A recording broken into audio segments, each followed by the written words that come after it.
सड़क किनारे खेत में एक बड़ा तंबू लगा हुआ था। तंबू के नीचे कुछ लोग कुर्सियों पर बैठकर मजे से पकौड़े, भुट्टे, आलू का पराठा, घुइया की पत्ती के बड़े मंगोड़े ये सब खा रहे थे। धीमी धीमी बारिश हो रही है।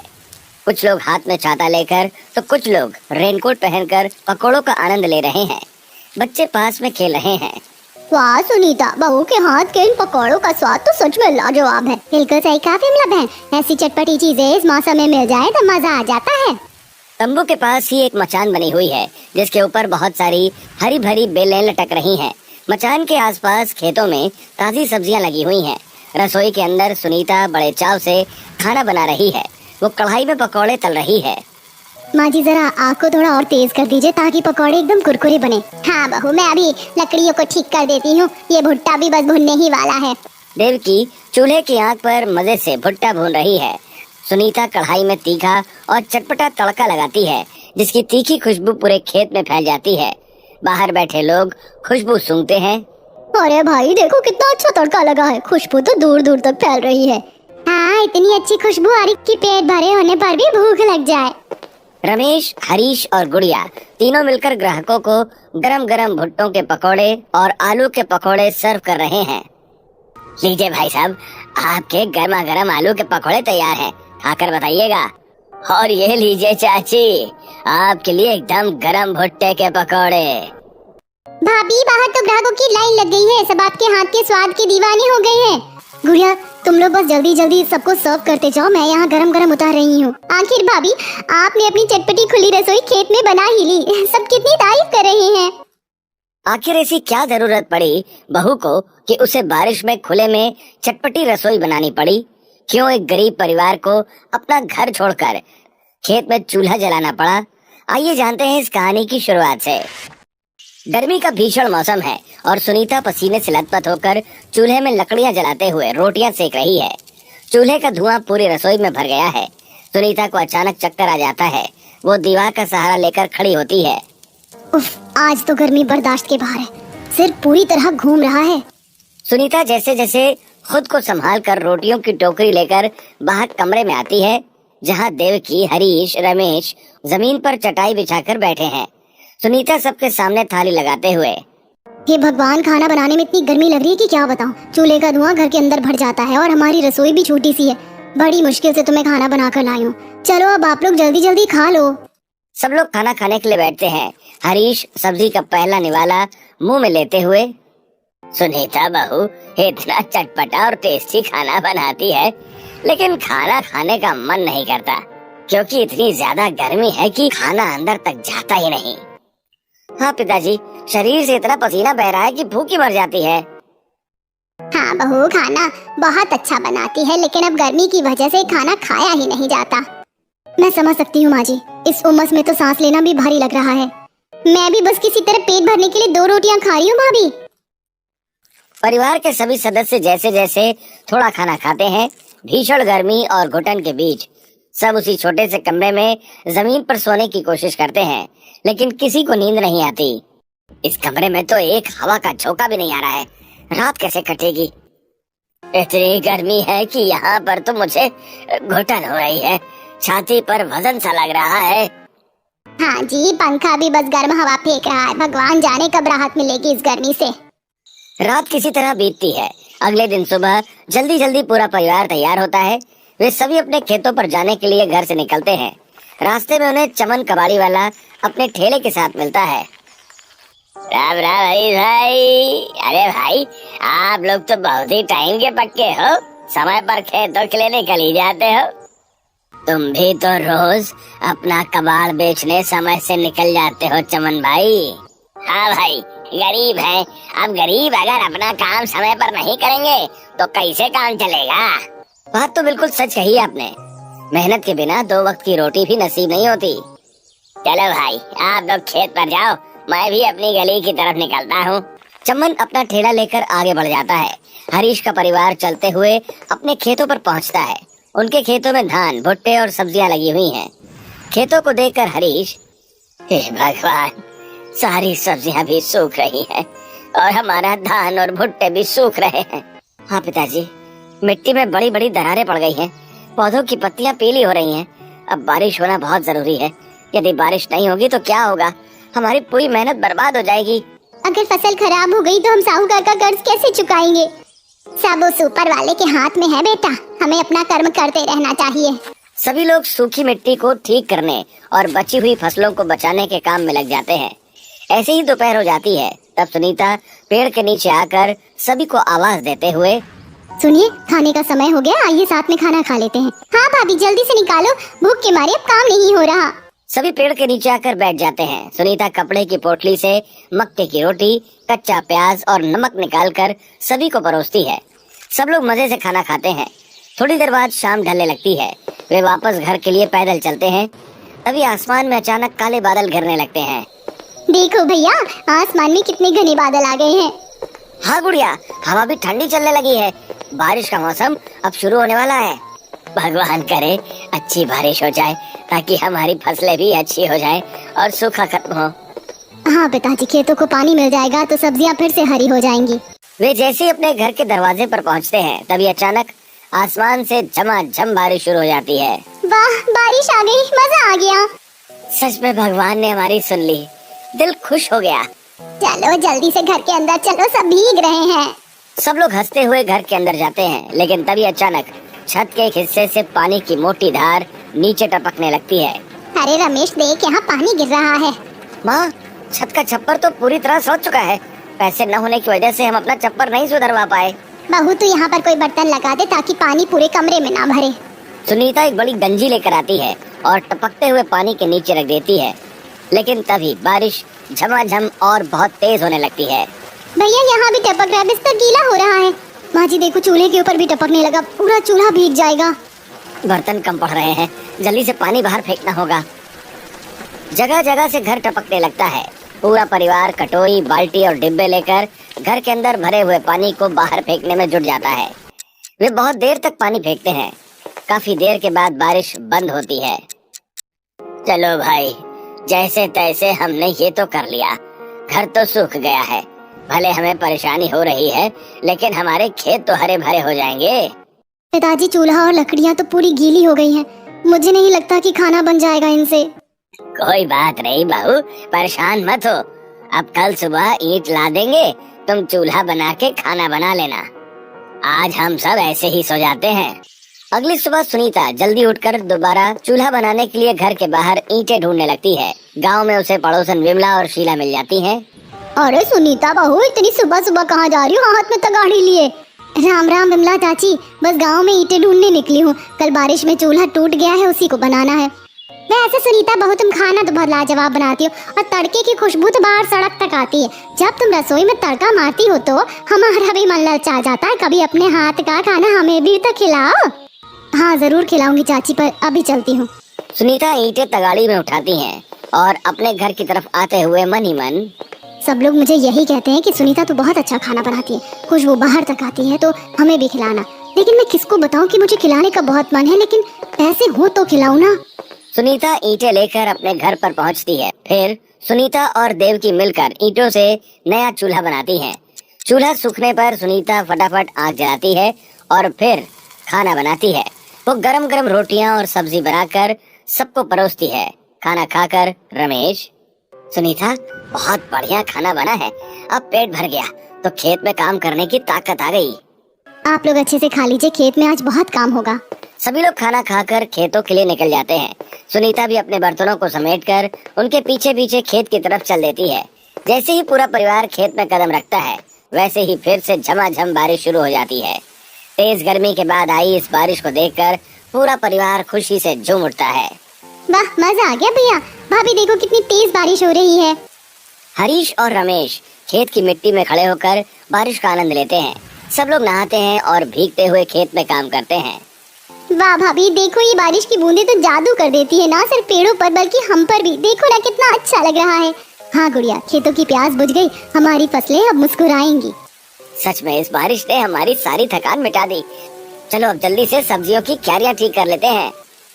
इस तरह से वो सभी लोग फिर खेतों में काम करके शाम को अपने घर वापस आ जाते हैं, लेकिन घर पहुंचते ही उनकी खुशियां गायब हो जाती हैं। हे भगवान, सारा पानी तो फिर से घर के अंदर भर गया है।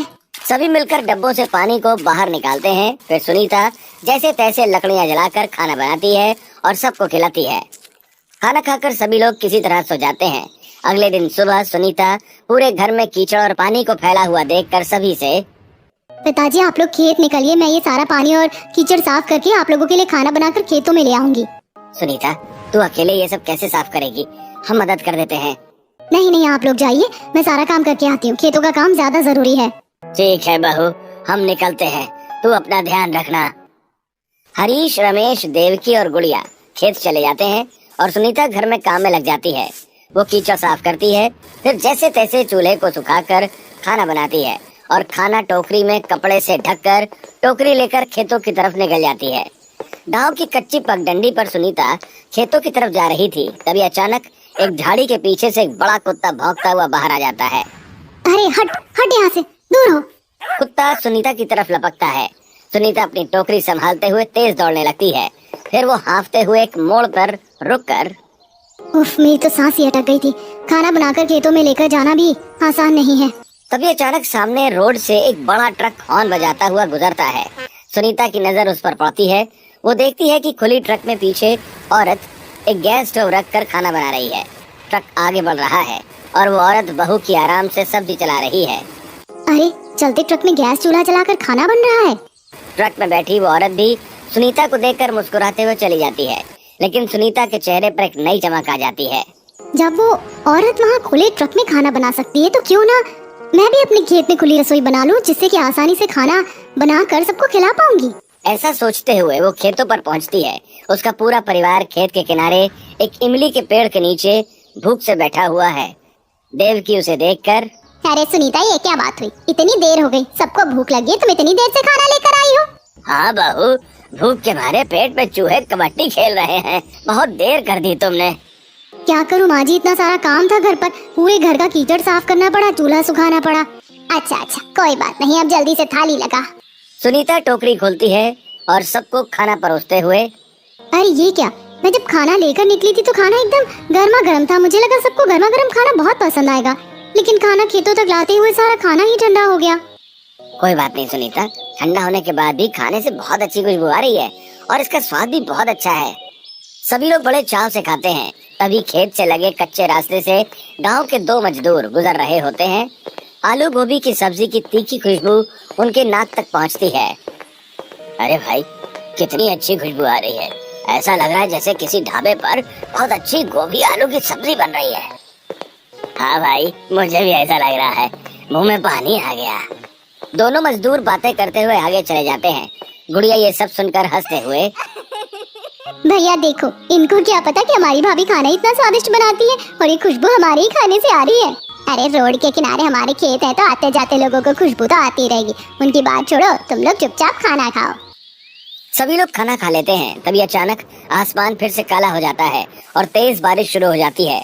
हरीश के खेत के कोने में एक बहुत ही पुरानी छोटी सी घास फूस की झोपड़ी बनी हुई है। हरीश बारिश को देखकर, अरे चलो चलो, झोपड़ी के अंदर चले चलो, बहुत तेज बारिश है। पूरा परिवार भागकर उस छोटी सी झोपड़ी में सिमट जाता है। बाहर मूसलाधार पानी बरस रहा है और झोपड़ी की छत से भी हल्की बूंदें टपक रही हैं। झोपड़ी के अंदर पूरा परिवार सिकुड़ कर बैठा हुआ है। बाहर बारिश थमने का नाम नहीं ले रही है और झोपड़ी की पुरानी घास फूस से पानी नीचे रिस रहा है। अरे बहुत देर हो रही है, बारिश बंद भी नहीं हो रही, अब क्या करेंगे हम? हाँ माँ जी, हमारे घर में तो पानी भर गया होगा और अब जाकर खाना बनाने के लिए पहले सारा पानी घर के बाहर निकालना पड़ेगा। मुझे बहुत देर हो जाएगी। भाभी, इस झोपड़ी में खाना नहीं बना सकते क्या? यहाँ तो हम बारिश से ही बचे हुए हैं। इतनी सी झोपड़ी है, अगर इसमें खाना बनाएंगे तो सारा धुआं झोपड़ी के अंदर भर जाएगा और सांस लेना भी मुश्किल हो जाएगा। हाँ गुड़िया, और वैसे भी ये झोपड़ी घास फूस की है, इसमें आग भी लग सकती है। काश ऐसा होता कि खेतों में ही हमारी चारों तरफ से खुली रसोई होती, जहाँ धुआं भी ना रुकता और गर्मी भी नहीं लगती। कुछ समय बाद बारिश बंद हो जाती है और पूरा परिवार झोपड़ी से बाहर आता है और घर जाने के लिए अपने कदम बढ़ाता है। तभी अचानक हरीश की नजर खेत के दूसरे कोने पर पड़ती है, जहाँ कुछ आवारा जानवर घुस आए हैं। अरे ये क्या, देखो 3-4 आवारा पशु हमारे खेत के अंदर घुस रहे हैं। अरे हटो हटो, यहाँ से भागो भागो यहाँ से। हरीश और रमेश आवारा जानवरों को वहाँ से भगाते हैं। तभी देवकी खेत में लगी लौकी की एक बेल को देखकर, हे भगवान, इस लौकी के एक बेले में एक बड़ी सी लौकी फल गई थी। मैंने सोचा था कि कल उसी की सब्जी बनाएंगे, लेकिन लगता है गाय उसे भी खा गई। माँ, तुम्हें अपनी लौकी की चिंता हो रही है और मुझे तो ऐसा लगता है कि अगर हम चले जाएंगे तो ये जानवर तो हमारा पूरा खेत ही खराब कर देंगे। हमारी बच्ची कुची सब्जियां भी खा जाएंगे। बातें करते हुए सभी अपने घर की तरफ निकल जाते हैं। पूरा परिवार रात के अंधेरे में भीगते हुए जैसे ही अपने घर पहुंचता है तो उनके सामने तबाही का मंजर होता है। घर का छप्पर पूरी तरह टूटकर नीचे गिर चुका है, केवल दीवारें ठीक हैं। हे भगवान, हमारा तो आशियाना ही उजड़ गया। अब हम कहाँ से छुपाएंगे? रोने से काम नहीं चलेगा माँ, हमें हिम्मत रखनी होगी। पिताजी चलिए इस छप्पर का मलबा हटाते हैं और फिर बिस्तर लगाकर सो जाते हैं। हमें सुबह खेतों में काम करने भी तो जाना है ना। जैसे तैसे रात के 3 बजे तक वो लोग अपने घर का मलबा हटाते हैं और फिर बिस्तर लगाकर अपने टूटे हुए घर के अंदर ही सो जाते हैं। थकावट के कारण सभी को नींद भी आ जाती है। अगले दिन सूरज सर पर आ जाता है और पूरा परिवार बहुत देर से खेत पहुंचता है। हरीश सूखी क्यारियों को देखकर माथा पकड़ते हुए, आज तो हमें आने में काफी देर हो गई। इतनी देर से अगर हम खेतों पर आएंगे तो काम कैसे करेंगे? और हमारी रोजी रोटी तो यही खेत है। हमें उनकी देखभाल सही समय पर ही करनी होगी। इसका कोई ना कोई हल तो निकालना ही पड़ेगा पिताजी। ऐसे रोज रोज भाग दौड़ नहीं हो सकती। तभी कबाड़ी वाला चमन अपने ठेले पर बहुत सारा पुराना कबाड़, टीन के शेड और खाली प्लास्टिक के डब्बे लाद कर खेत के पास वाले पक्के रास्ते से गुजर रहा होता है। वो हरीश को परेशान देखकर रुक जाता है। अरे हरीश भाई, राम राम। बारिश ने तो तुम सबको भी परेशान कर दिया ना। सुना तुम्हारा घर गिर गया। हाँ चमन भाई, हम गरीब तो ऐसे ही परेशान होते हैं, कुदरत भी हम पर ही कहर ढाती है। सुनीता ठेले पर लदे बड़े बड़े टीन के टुकड़ों और प्लास्टिक के मजबूत डब्बों को देखकर चमन से, चमन काका, आप अपने ठेले के ये पुराने टीन के शेड और बड़े प्लास्टिक के डिब्बे हमें दे दो। टीन के शेड? तुम इसका क्या करोगी बहू? चमन काका, मैं इन सबको लगाकर खुले खेत में चटपटी रसोई बनाऊंगी। चमन सुनीता को टीन के खाली डब्बे और प्लास्टिक के बड़े बड़े डब्बे देकर वहाँ से चला जाता है। तब देवकी सुनीता से, अरे बहू, तू ये क्या कह रही है? खेतों में खुली रसोई? वो भला कैसे हो सकता? तेरा दिमाग तो ठीक है। माँ जी, पिताजी, मैं यहाँ पर खुली रसोई बना लेती हूँ तो उससे हम सब जानवरों को भी देख सकते हैं और खुद भी यहाँ पर खाना बनाकर खा सकते हैं। आने जाने में टाइम बचेगा हमारा।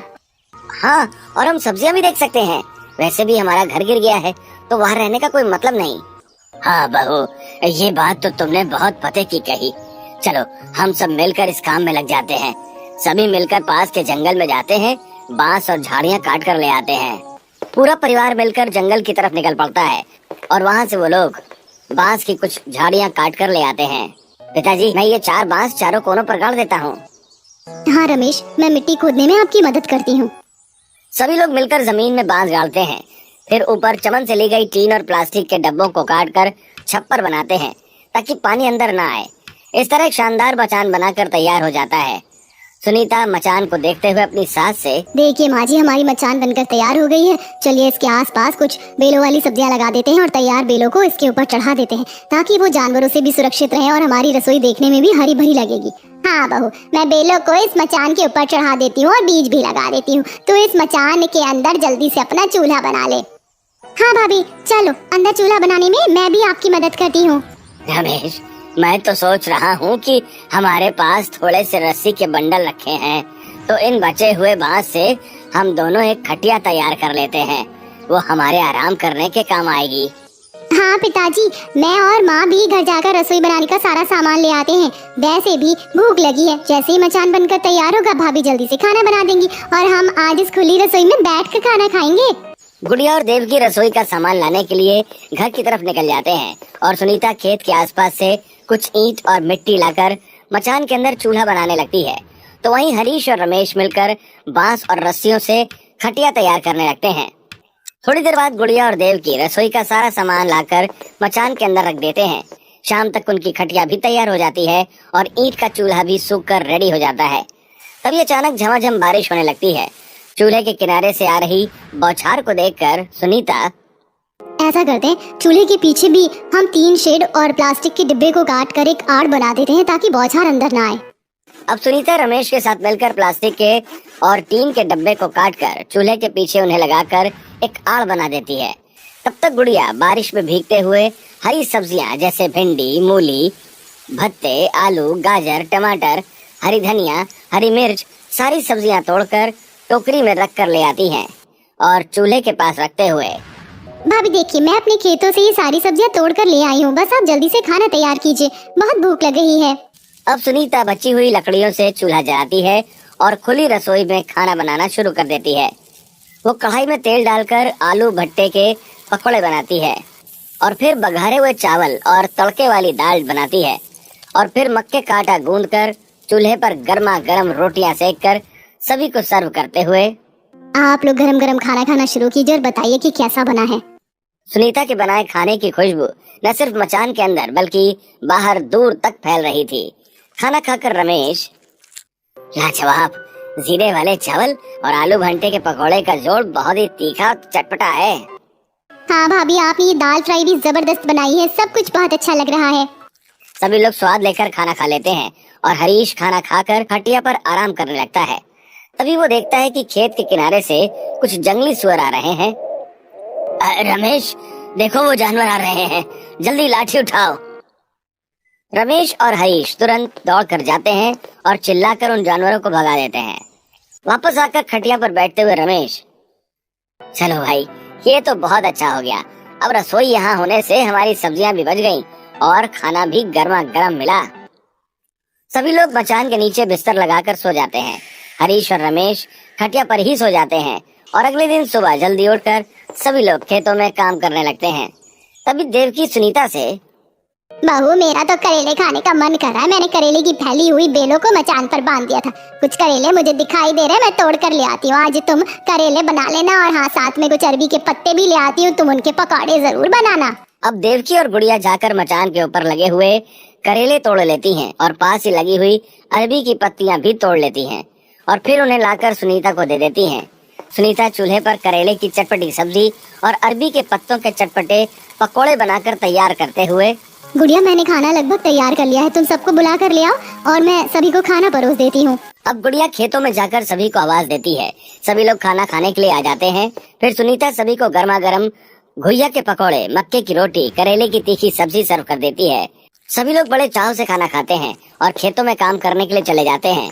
ऐसे ही समय गुजरता है। उनके खेतों में लगी हुई धान की फसल, सब्जियों की फसल और मचान पर चढ़ी हुई सब्जियों की बेलें काफी अच्छी तरह से तैयार हो जाती हैं। एक दिन विमला और शीला रास्ते से गुजर रही होती हैं। वे मचान पर लटकती सब्जियां और सुनीता की खुली रसोई देखकर वहां जाती हैं और विमला से, अरे भाई, इतनी अच्छी अच्छी सब्जियां हैं तुम्हारे यहाँ। हरीश भाई, कद्दू और लौकी तो देखो कैसे लटक रहे हैं।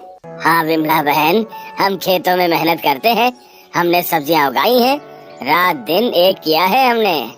अरे इतनी अच्छी खुशबू कहाँ से आ रही है? मेरी बहू अंदर खाना बना रही है, आओ चलो तुमको भी खिलाती हूँ, बहुत टेस्टी खाना बनाती है वो।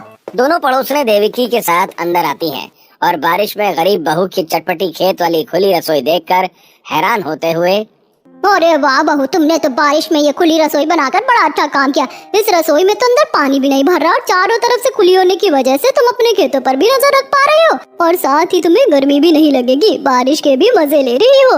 वैसे बहू, तुम जो खाना बना रही हो उसकी खुशबू दूर दूर तक फैल रही है, आखिर क्या बना रही हो ऐसा? बैठिए चाची जी, मैं आपको खिलाती हूँ। आज मैं भुट्टे के पकौड़े, तड़के वाले चावल और मक्के की रोटी और अपने ही खेतों में उगी हुई सब्जियाँ बना रही हूँ। बैठो बहन, तब तक मैं एक तरफ चूल्हे की आग पर तुम लोगों के लिए भुट्टे भी भून देती हूँ।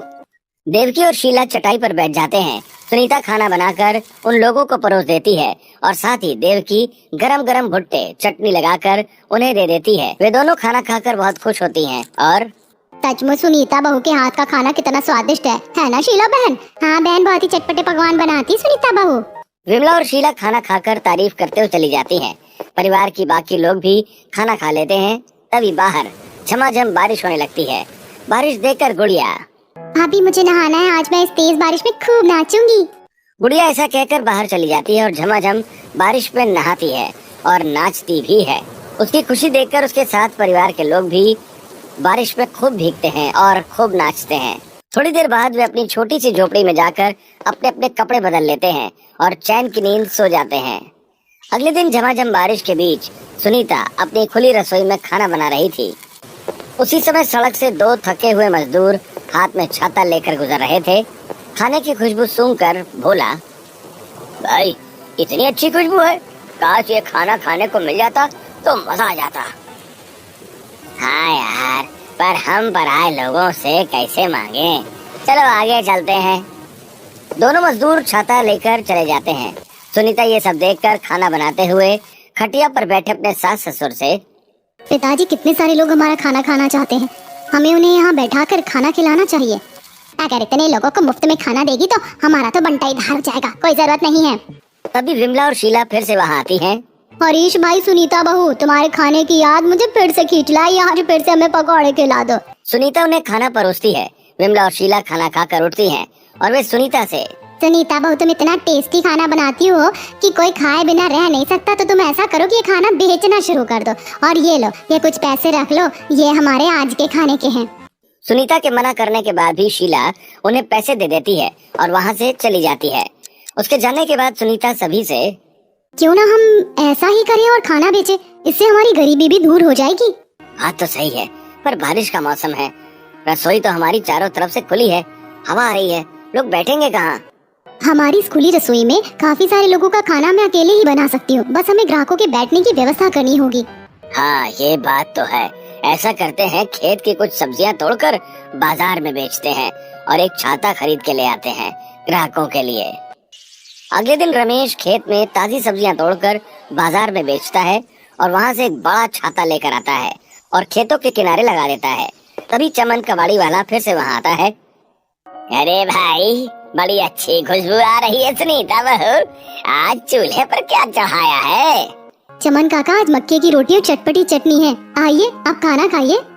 सुनीता चमन को भरपेट खाना खिलाती है। फिर चमन, बहू मेरे पास पैसे तो नहीं है, पर इस स्वादिष्ट भोजन के बदले मैं तुम्हें अपने ठेले से 2-3 पुरानी कुर्सियाँ दे देता हूँ। बहुत बहुत धन्यवाद काका, ये हमारे बहुत काम आएंगी। इस तरह एक छाते के नीचे 2-3 कुर्सियाँ लग जाती हैं। रमेश एक लकड़ी के पट्टे पर कोयले से चटपटी रसोई का खाना सिर्फ 50 रुपए में का बोर्ड भी लगा देता है। तभी वहीं 2 मजदूर आकर, अरे देखो यहाँ बोर्ड लगा है, तो क्या यहाँ खाना बिकता है? हाँ भाई साहब, बिल्कुल गरम और चटपटा खाना मिलता है, आइए बैठिए। दोनों झमाझम बारिश के बीच छाते के नीचे कुर्सियों पर बैठ जाते हैं और बोर्ड पढ़ते हुए रामू, अरे ये तो बहुत सस्ता है, हम दोनों ही 50 में खा लेंगे, 25 तेरे 25 मेरे। हाँ भाई, ये तो हमारे बजट में है। सुनीता दोनों को 50 के चटपटी आइटम परोसती है। दोनों तारीफ करते हुए तड़के वाली दाल, चावल, मिक्स वेज की सब्जी, भुट्टे के पकौड़े, चटनी और गर्मा गर्म भुट्टे खाकर वहाँ से चले जाते हैं। हरीश का परिवार पैसे पाकर बहुत खुश होता है। अगले दिन वो 2 मजदूर 5-6 और मजदूरों को अपने साथ लेकर आते हैं। भाई हमको भी चटपटा खाना चाहिए, हमें वो 50 वाली थाली दे दो। तभी अचानक तेज बारिश होने लगती है, फिर भी मजदूर बिल्कुल नहीं भीगते। वे अपना अपना छाता खोल लेते हैं और कुछ मजदूर अपना रेनकोट पहन लेते हैं और फिर सभी लोग वहाँ बैठकर खाना खाते हैं। मचान के अंदर रमेश खाना बना रही सुनीता से, सुनीता ऐसे तो काम नहीं चलेगा, हमको यहाँ पर एक लंबा शेल्टर बनाना पड़ेगा ताकि सब लोग सूखे में बैठकर खाना खा सकें। पर अभी तो हमारे पास पैसे नहीं है, कुछ दिन तो ऐसे ही चलाना पड़ेगा। कोई बात नहीं बेटा, हम एक और बड़ा छत्ता ला सकते हैं बाजार से। हरीश एक और छत्ता लाकर लगा देता है। अब मजदूर छाते के नीचे बैठकर खाना खाने लगते हैं। ऐसे कुछ दिन बीतते हैं और उनके पास कुछ पैसे भी इकट्ठे हो जाते हैं। फिर ये लोग बाजार में एक लंबा सा तिरपाल खरीदते हैं और कबाड़ वाले चमन से ही खरीद कर कुछ कुर्सियां, टेबल, कुछ पुराने टेबल तिरपाल के नीचे रख लेते हैं और फिर इस तरह से उनका तिरपाल का बड़ा शेल्टर तैयार हो जाता है और लोग वहाँ पर आराम से बैठकर खाना खाने लगते हैं। एक दिन वहाँ से गुजरते हुए साहूकार सुनीता की चटपटी रसोई और छोटे से ढाबे को देखकर हरीश के पास आकर, अरे वाह हरीश, तुमने यहाँ खेतों में खुली रसोई के साथ साथ ढाबा भी बना लिया है। राम राम साहूकार जी, बस गुजर बसर हो रही है। हरीश, तुमने मुझसे जो पुराना कर्जा लिया था उसे आज ही वापस करो या मुझे तुम्हारा गांव का घर दे दो। साहूकार जी, वो घर तो हमारा इकलौता आशियाना है, थोड़े दिन रुक जाइए, हम आपको आपका पूरा पैसा ब्याज समेत दे देंगे। ठीक है, मैं तुम्हें 1 हफ्ते का टाइम देकर जा रहा हूँ, अगर पैसे नहीं मिले तो घर मेरा होगा। साहूकार वहाँ से चला जाता है। तभी कॉलेज की कुछ लड़कियां वहाँ आती हैं और झमाझम बारिश के बीच में गरीब बहू की चटपटी खेत वाली खुली रसोई को देखकर आपस में बातें करते हुए, देख रही है शिप्रा, बारिश में ही खुली रसोई कितनी अच्छी लग रही है और खुशबू तो कितनी अच्छी आ रही है। हाँ काजल, मैंने सुना है कि यहाँ सस्ता, चटपटा और अच्छा खाना मिलता है। चल हम भी खाते हैं और साथ में इस रसोई की वीडियो भी बनाते हैं, अच्छे व्यूज आएंगे। कॉलेज की सभी लड़कियां सबसे पहले खुली हुई चटपटी रसोई के अंदर पहुंचकर खाना बना रही सुनीता का वीडियो बनाते हुए, बहन जी, आपकी इस खुली हुई चटपटी रसोई का आखिर क्या राज है जिसकी खुशबू दूर दूर तक फैल रही है? हम किसानों को अपनी मेहनत से ही अपना भाग्य बदलना होता है। बस ये सब इस मेहनत का नतीजा है। मैं और मेरा पूरा परिवार इन खेतों में जी तोड़ मेहनत करते हैं और साथ ही अब हम मिलकर सभी को सस्ता, चटपटा और अच्छा खाना भी खिला रहे हैं। वीडियो बनाने के बाद लड़कियां वीडियो को सोशल मीडिया पर अपलोड कर देती हैं और फिर बैठकर चटपटा खाना खाने लगती हैं। अगले दिन उनका वीडियो वायरल हो जाता है और अगले दिन उस चटपटी रसोई का खाना खाने के लिए वहाँ भीड़ लग जाती है। भीड़ देखकर देवकी अपनी बहू से, देख रही हो बहू, आज चटपटी रसोई का खाना खाने के लिए कितने लोग आए हैं। हाँ माँ जी, मैं जल्दी जल्दी खाना तैयार करती हूँ और आप लोग सभी को सर्व कर दीजिए। और गुड़िया, तुम जाकर काउंटर संभालो और पैसों को अच्छी तरह रखना। सभी लोग काम में लग जाते हैं और सुनीता खाना बना रही है, देवकी भुट्टे भूंज रही है, हरीश और रमेश ग्राहकों को खाना सर्व कर रहे हैं और गुड़िया काउंटर पर पैसे गिन रही है। इस तरह अब रोज उनके ढाबे पर भीड़ लगने लगी थी और उनकी अच्छी खासी आमदनी होने लगी थी। एक हफ्ते बाद साहूकार आता है तो रमेश सारा पैसे का हिसाब चुकता करते हुए, साहूकार जी, आपके सारे पैसे चुकता हो गए। अब आप खुश होकर हमारी चटपटी रसोई का खाना खा कर जाइए। साहूकार मुंह बनाकर वहां से चला जाता है।